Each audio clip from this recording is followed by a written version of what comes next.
Welcome back, everybody, to a new episode of the LOL Mets podcast. Chris, my buddy Frankie here. We're back. New episode, fresh episode. Fresh. We're talking about the polar bear. Polar bear Pete. Polar Pete, big You meat. know what they say about polar bears, right? Ooh. You see one, you're pretty much dead. Yeah, we're talking about Pete Alonso. He is about to be a free agent. Yep. And I guess we'll just jump into it, Frankie. Yeah. Do you bring him back? Hot take right off the bat, yes or no answer. Do you Yes. bring Alonso back? Yes, there's a special place in my heart for Pete. Like he's a power hitter. I love power hitters. Who doesn't love a power hitter? You know, he's homegrown talent. Yep. You know, he's not Latino, but you know, he's got the last name of a Latino player, basically. You know, he's got history here. I like his story. You know, he said that his grandfather, you know, lived in Queens when he first came to the country. You know, there's just something about it it just feels right. And he's got, if it wasn't for the pandemic, he would have broken the home run record for the franchise home run record.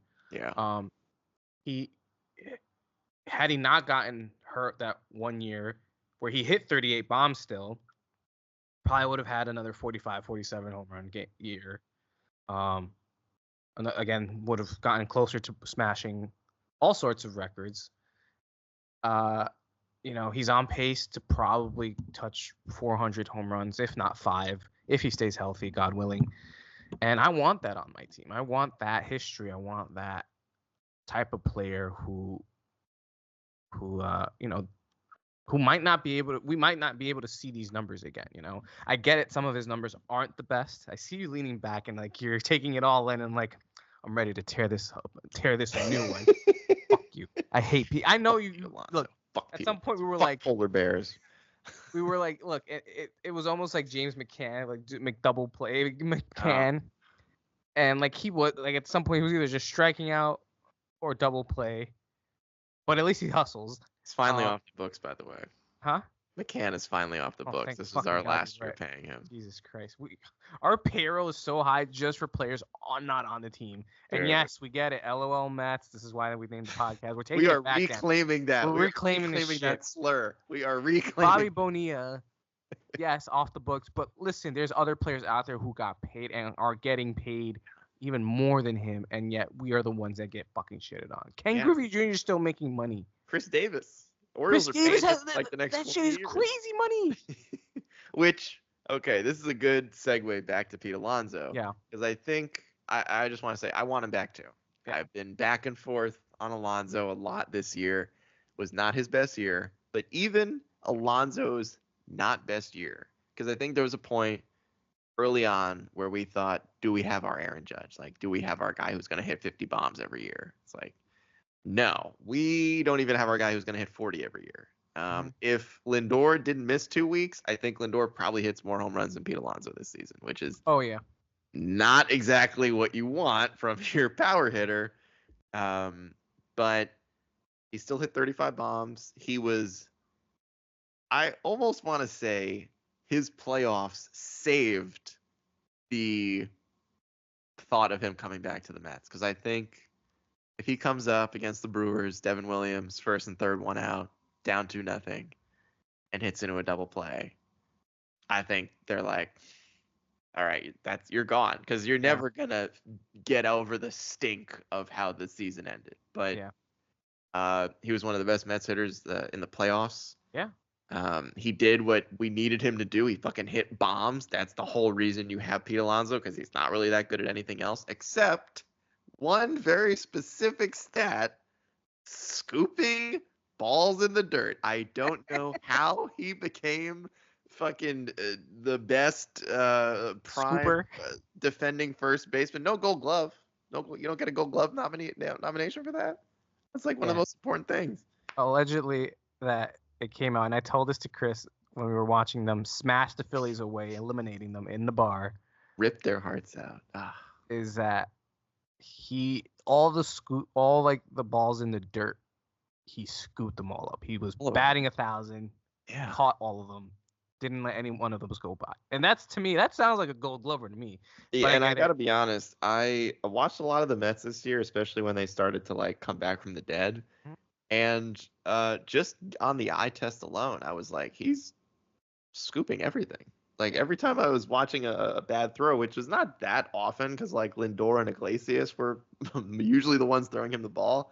But like Vientos, Lindor sometimes if he's making a tough play, he was money. He was money over there. Yeah, And he got Vientos, like he bailed out Vientos a bunch of times for sure. oh yeah, yeah, I would definitely bring him back. I think he's one of those guys like we talked about in a previous episode about Sean Manaea. He's one of those guys where it's like, if he leaves, where do you get that production from? Mm-hmm. And also who plays first base? Because like now you're just moving people around to positions they don't play. I know people had thrown around, oh, we could just put Vientos there, and Yeah. it's like, I didn't see him play first base all year. Like you're just gonna hope that he's actually good at it. Um, I think you bring him back. I think what worries me are guys like Chris Davis and Paul Goldschmidt Mm-hmm. because they were really good. And Chris Davis is kind of in his own category because he wasn't allowed to like use his Adderall subscription and or prescription, and his fucking career just fell apart. But Paul Goldschmidt literally won the MVP last year, so Oh yeah. he came back in 2024, him and Arenado, Mm-hmm. and they just looked like they forgot how to play baseball for almost the entire season. I know Part of the Goldschmidt reason kind why of the picked it team up a little sucks. bit towards the end, um, but uh, Pete's 30 years old. Goldschmidt is 37, so it makes a little bit more sense that he's like, starting to fall off. But Pete does want like an 8-year deal minimum, and he's a Boris guy. What do you think? 'Cause the Mets offered him, I think I want to say it was like 2022 or 23. It was maybe it was the summer of 23. They offered him 7 for 160, and he said no. That's pretty much in line with Matt Olson. I think it's a little bit higher. I think it's a little less than Freddie Freeman, which to me makes sense. Pete Alonso and Matt Olson, very comparable players.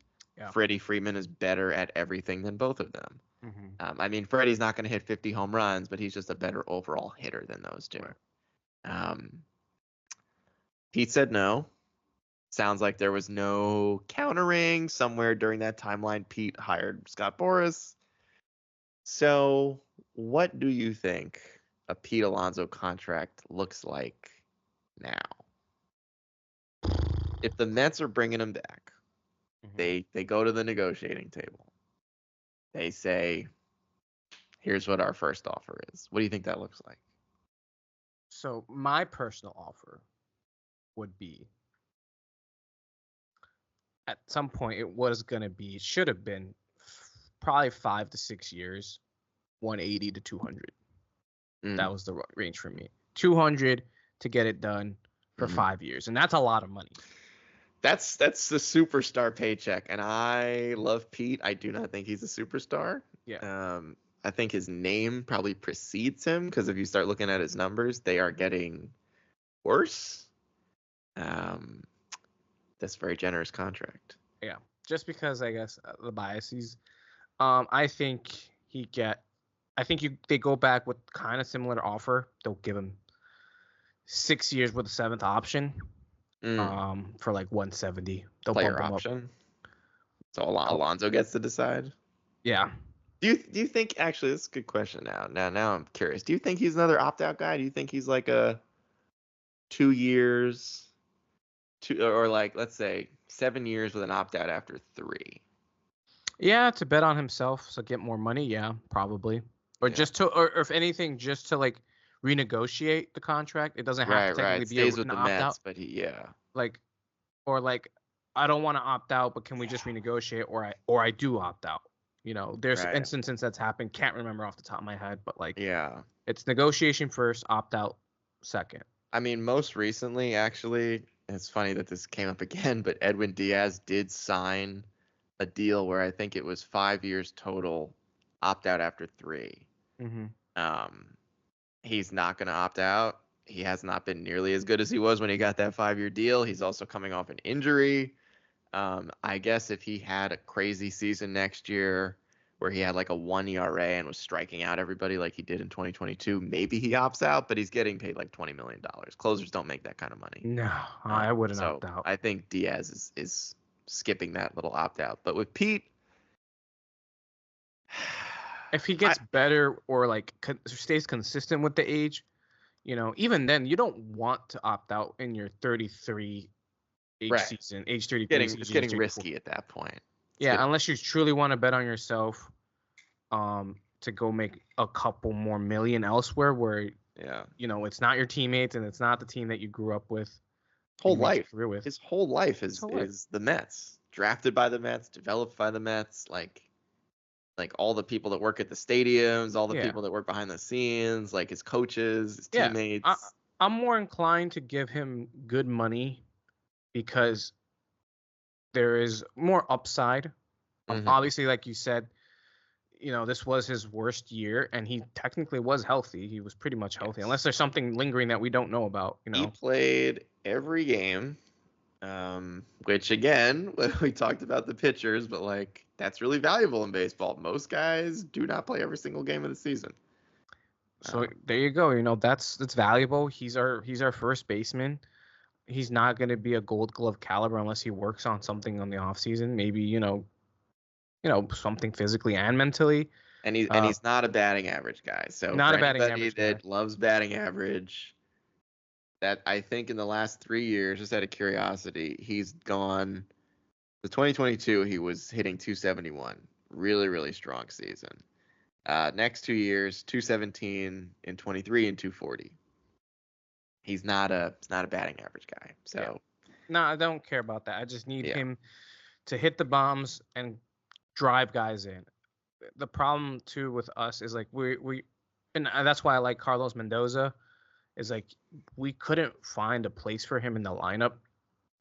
Whether it was like it's just always in the middle, and that's always gonna, and I get that that's always gonna happen, but I feel like Pete will find his position so we can drive those runs in, whether it's in the cleanup spot or the third spot or even the fifth spot. We know that's where he's gonna be. It's just a matter of him trying to accept where he's going to be in the order so he can do his job, which is drive those runs in or hit a bomb. And it shouldn't always be a solo home run because, God, like for a power guy, and that's the problem with the game too. It's like there's so many times, like Judge hit probably like 30 solo home runs this past season. It's an exaggeration, but it's just an example. Like, no, it's true. Ohtani also, because he batted leadoff. There you go.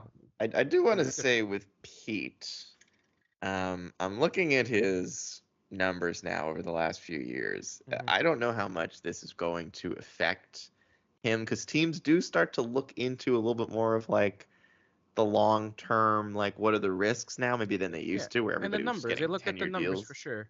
So in 2022, he had a great season. Obviously, maybe his best season besides his rookie year, where the balls were juiced, so whatever. 128 strikeouts. 2023. 151 strikeouts. 2024, 172 strikeouts.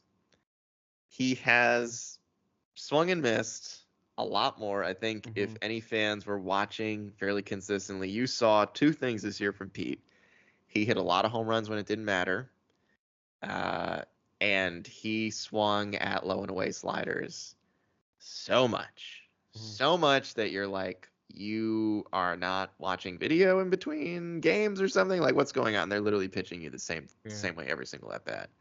If a guy had a slider and he was a righty, he was just spamming low and away sliders. And that is the only thing that seeing a 3-year, an increase over 3 years where he's striking out more and more. I don't love that.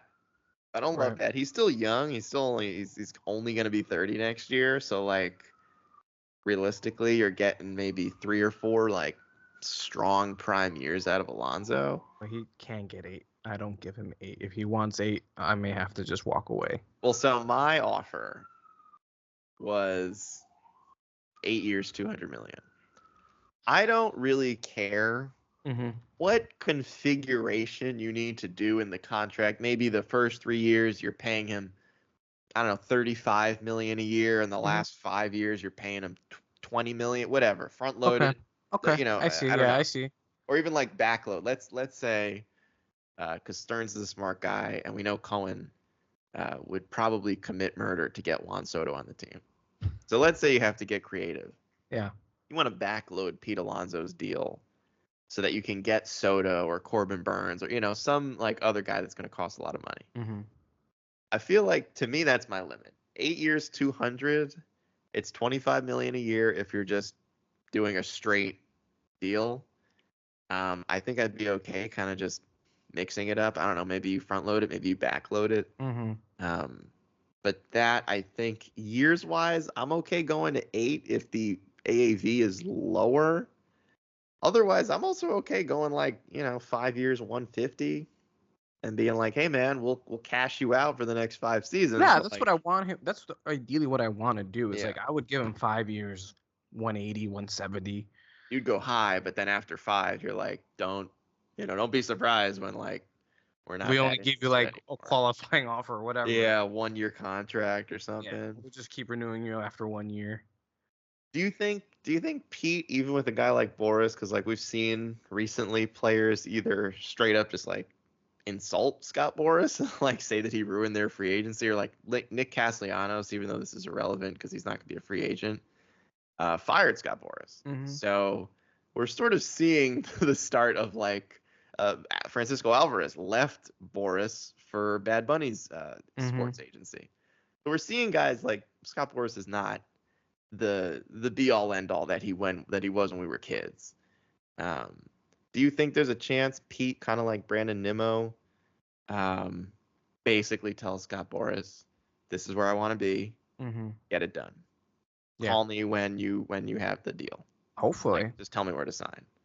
Because like that's what Nimmo did. Like I think there were like rumors about the Rockies and like maybe a Yeah, I couple other remember. teams, Yeah, yeah. but he basically was like, "I don't want to go anywhere else." So like, let's just figure out a number that makes sense for everybody, and I feel like I'm being compensated, and Mm-hmm. then let's play ball. Do you think Pete treats this kind of the same way, or do you think he goes into free agency and he's like, "Hey man, if the Cubs want to give me 10 for 300, I'm going to Chicago." Yeah, probably he takes the money. Mm. Honestly.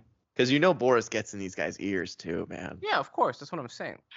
It's like it's not always you got to look out for yourself, man. And that's true. And that's true with anything. Yeah, no, I get that. Like there's the rumor right now, like if we get Soto, like the Yankees will get Pete. But I don't. That makes no sense because I think they'll still have Rizzo under contract and they have Rice, who they're pretty high on. Yeah. Unless they do some shuffling and trading around, then I don't know. Would you make that trade? What? We Soto get for Soto, Pete? they get Pete. Probably. It'd Honestly, be so fucking weird to see Pete Alonso in a Yankee jersey. he'd either get cheered or booed or mixed. I mean, I would cheer the guy and I get it, but With his opposite field power though in Yankee Stadium, he's hitting 50. he's going Like back to hitting 50 probably. 100% he's hitting 50. And he loves it. He owns the Yankees too. Him and Really Lindor. Dude, why couldn't we have just built a tiny ass ballpark, man? Damn. Why did we have to start off with our own version of the monster that I fucking know, it was fucked disgusting. David Wright's career that first year? Totally unrelated, but why does the Cleveland Guardians Stadium have like a 40-foot wall that goes into center field? It goes from left field all the way across the center field. That's one of the dumbest fucking things I've ever seen. But I guess one question for you, sir, since you've been always asking me the questions and you're so kind, is just to wrap up the Pete stuff to it. So if you let Pete go, what do you do for first base? Do you sign someone? Because I think there's a few first baseman free agencies that are going to happen. There's going to be some free agents out, or even some trade baits for first base. Or do you just move over Vientos? Because you made mention in the last episode, like you didn't watch Vientos play first base, but he technically played first base in the minors. However, the minors is different from playing any position compared to the majors. So. Lights are brighter. We saw Vientos, as much as he was cold-blooded when it came to hitting bombs in the playoffs, he botched the fuck out of third base multiple times. Sometimes it was like the same exact play happening. Yes, and he it was blew too it much. multiple But that times. I'll give him that. It's more mental. It's too Yeah, mental. no. Like bro, like just go for sure out. Don't Rookie go for the hard out. year. I guess I have a few different responses. Yeah, With let's hear it. I'll start with Vientos just because that's like the least related. But Mhm. I would be a little apprehensive to take a guy who had a great rookie season, at least in my opinion, still a rookie, even though he came up like a couple years ago briefly, Yeah. and move his position. Like to me, if I'm Mark Vientos, I feel like I have earned that third base job. I feel like I was not given an opportunity and there was a guy ahead of me that was given a shot and he sucked like all the time and was kept getting opportunities. And then when I finally came up and I took that job from him, rightfully so, to tell me that I'm changing positions just as a player, I wouldn't like that. And as a team, I would be a little worried about like this guy settled in at his position Hmm. that everybody said he couldn't play, and now we're gonna make him play a new one. So I'd be a little bit worried just because you never know how that's gonna work out. Right. Like the Yankees had Aaron Judge in right field, one of the best right fielders in baseball. They put him in center field. He's not a center fielder. Yeah. You can put him there. You're wasting a guy who could be a great right fielder. Not that Vientos is a great third baseman, but it's like he can play third base. Like he's an average third baseman, which is good enough because he's gonna hit 40 home runs. I think with Pete, if he leaves, I feel like you have to decide: are they done with the transition and they're now entering into we want to make the playoffs every year, and so you sign Christian Walker to like a 3-year contract, and you just try to develop one of these guys you drafted or something, or do you go back towards we are looking at the long term? We're gonna call up one of these guys in a couple years because like the Mets, the only reason I would say that letting Alonso go is like very dangerous is because they are, I think, built to be a little bit more of a win now team than people are uh like looking into, where it's like Mhm. Nimmo, you're wasting Nimmo, you're wasting some of the greatest seasons from a shortstop I've ever seen in Lindor. He's just putting them up like it's nothing. You've got young guys like Vientos is super young, Alvarez, Beatty, if you still believe that he has a spot on this team, maybe that's a separate episode. But like Yeah. your best players, Lindor, Nimmo, and Alonso as well, are they're getting older. They're ready to win now. So by the time your next first baseman might be ready, Lindor's gonna be 36. Yeah. So I think if Pete leaves, then it's like the Mets need to assess what are we doing in 25. Like, Yeah. are we still going for it, or are we signing, or are we like not signing anyone to big money and just like we're moving Vientos and Yeah. we're giving Beatty another shot to play third base, or we're putting Beatty at first base? I don't know. Like what? I feel like then you have to sort of reassess like what is 2025? Because if It's you're hard. going for it, you have to bring Pete back. You're not. I don't want to say you're not because like I think Vientos surprised a lot of us, but hard to replace 35 home runs or 34 home runs, or 30 home run power is hard to replace. Yeah, because you could still shuffle the like say hypothetically Pete leaves, you move Vientos over, play first base, and he seems like the type who's like I'm here to play, I'm here to help Yeah. make this team win, I'll do it.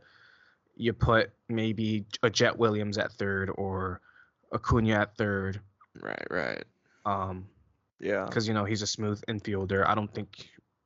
I mean, Yeah. if one of those two beautiful short kings makes a transition to center field, because I know they've both been playing there, because we need a Yeah. center fielder. Because I Yeah. don't know who our future center fielder is. Because again, another topic we have to talk about is the utility guys. Like do we bring back Mets have a lot of things to a lot discuss of this free agents? We got offseason. a lot of free agents. I personally would bring back Bader, um, That's but so we'll funny see. because I wouldn't, but we'll talk about that in another Yeah. episode.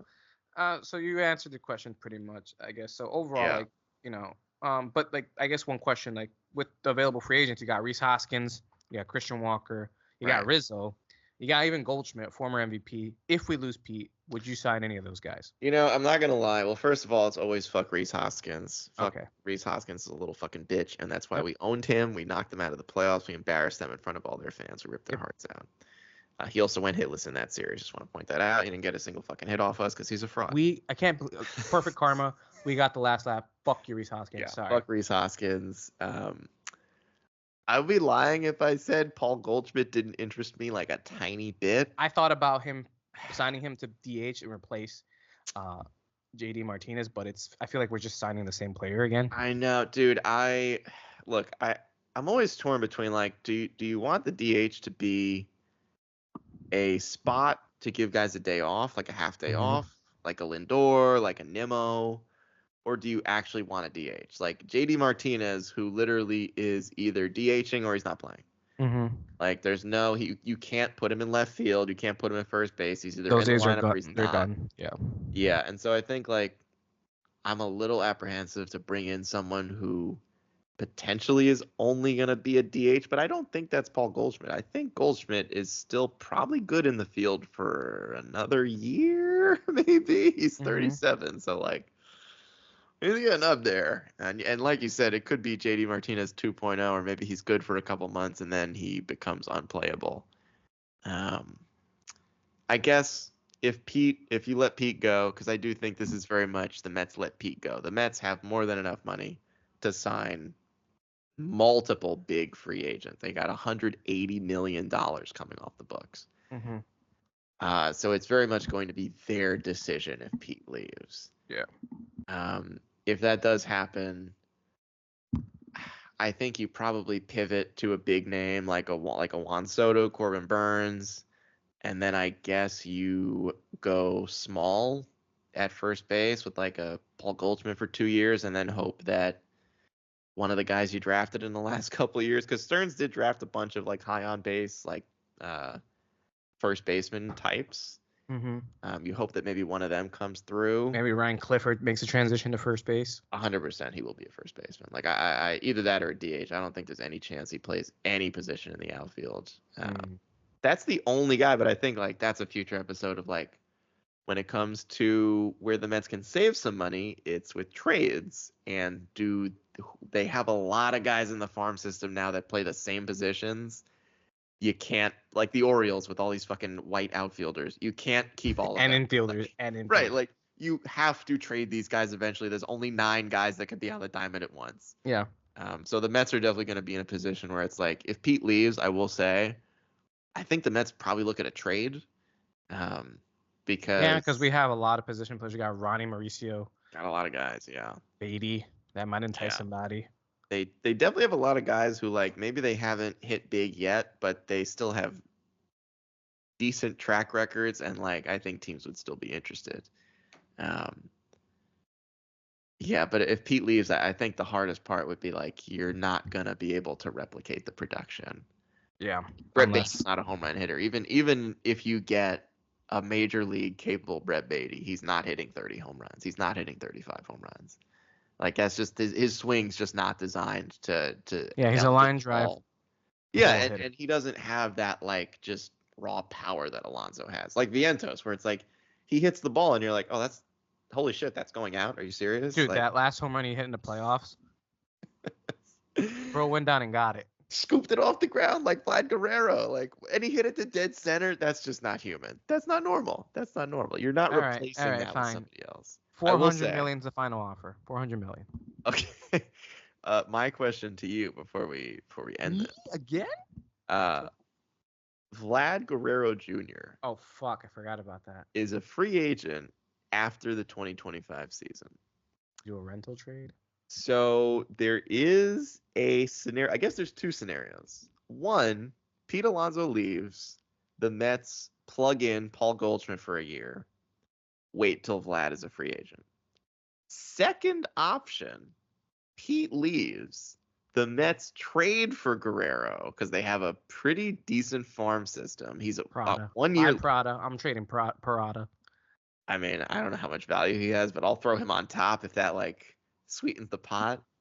So there is a world where Pete leaves and the Mets pivot to either 1 year to wait and try to get Vlad, or they just try to pivot immediately and see if the Blue Jays are willing to like actually part with him, which they said they're not. The Blue Jays have said we are not trading him. I mean, everybody's got a price. Everyone's got a price. I'll give you Mauricio, Beatty, Parada. I think you just let them pick. You Yeah. just like if one of the big Mets, big Mets pieces, Jet Williams, Drew Gilbert, Ryan Clifford, or that pitcher they drafted this past season, this past draft. If any of those guys, or Acuna, I think I'm throwing in one of those plus Acuna plus then you're gonna just fucking you want Beatty, you want Parada, like yeah, take them. You want what's the good Blade Tidwell? Throw him in there too. Okay, Like the Blue I Jays guess have I'll no give pitching. Blade. They can't have Sprout. Sorry. No, I think well, you know what it is? Okay. If the deal started with Sprout, you hang up the phone. Absolutely. No, you're not getting Sprout. We need young Wow. pitching. We need young pitching. Vlad's getting up there in age. I mean, not that he's like 30 yet, but like still, like he's gonna get older soon. We need good pitching. Sprout is probably gonna be our opening day starter for many years to come. Hopefully, that's the idea. 26, I could see that. Yeah. So, I don't know. Nah, Dude, Vlad Jr.'s 25. All right, sorry. I He's apologize. so young. He is super young. I'm sorry, but it's like I'm not trading. I need pitching. I know I need 323, 396 on base. He had a 940 OPS. He had a 540 slugging. Half of his hits were for extra bases. Who's the better power hitter? Pete Alonso for sure. Yeah, and Alonso's also been more consistent. Vlad has been a little up and down, a little bit. But I will say, Vlad Jr. Now I'm sort of talking myself out of Pete Alonso. Oh my God. Vlad Jr. does seem like the kind of guy who would kill it in New York. Like he hates the Yankees. Like, oh my, he's built to be a Met. That's. But I think I will say, yeah, I think if Pete leaves, if that first base is open, I think because the Mets have kind of shown this with Juan Soto, and I guess Corbin Burns to an extent, they will wait. They are willing to wait until they see their guy become a free agent, and then they'll go for it. And so I guess if Pete leaves, you plug in a 1-year deal. Yeah, I remember we went before Pete. We just had a bunch of scrubs at first base. We had James Loney, Adrian Gonzalez. Hey, I love my Adrian Gonzalez, but we had him at the wrong time. He was at the tail end of his career. Lucas Duda was honestly probably one of our best first basemen besides Carlos Delgado over that. And time. Ike Davis was supposed to be our future, and then he forgot how to hit, that poor bastard. I need a Jolly Olive video on what happened. Yeah. Oh, baseball. Yeah. So weird. Yeah.